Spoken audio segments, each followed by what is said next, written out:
আমরা যখন কোনো অন্যায় কাজ করি তখন আমাদের মন আমাদের সামনে এই যুক্তি খাড়া করে দেয় যে সবই ভগবানের ইচ্ছায় হচ্ছে, তাহলে আমার এই পাপ কার্যও ভগবানের ইচ্ছায় নিশ্চয়ই হচ্ছে। কিন্তু যখনই কোনো ভালো কর্ম আমরা করি তখন আমি কর্তা, আমি করেছি এই রূপ ভাবি। এটাই আমাদের অসহজতা, আর এই কারণে আমাদের সব কৃতকর্মের ফল আমাদের ভোগ করতে হয়। কেমনভাবে জানেন? গল্পটি শুনুন। এক ব্রাহ্মণের বাগানের বড় শখ ছিল।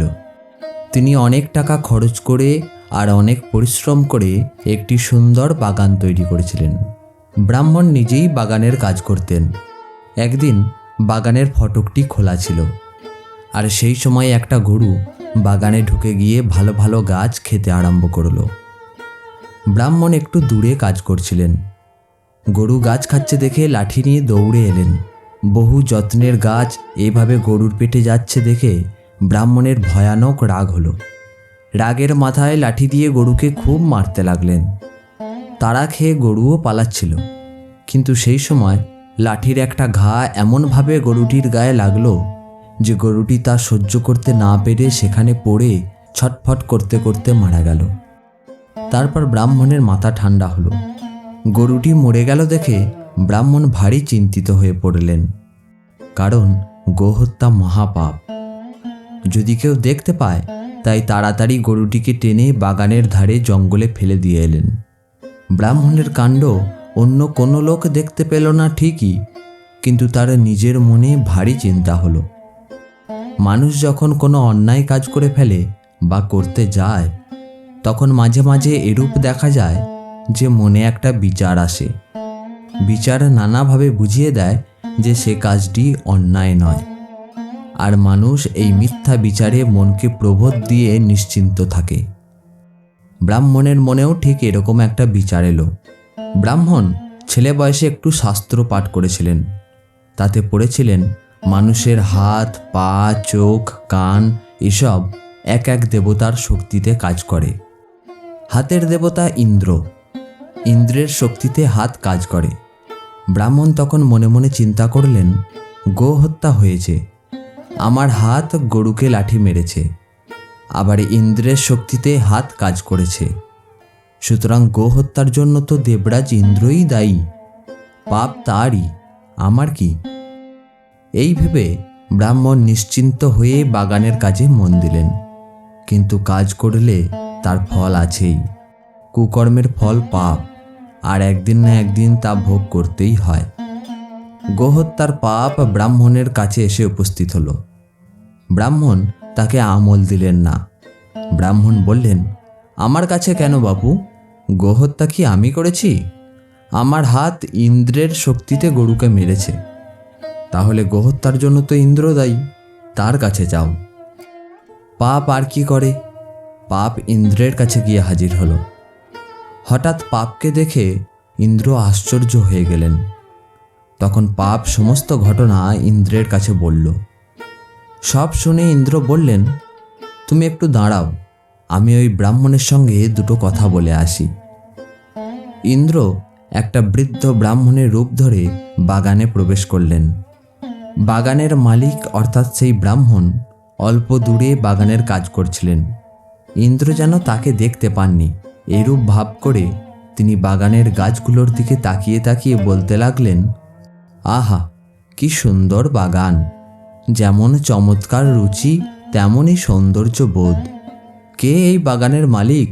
এই চমৎকার বাগান কে করেছে গো? যেদিকে চাই চোখ যেন জুড়িয়ে যায়।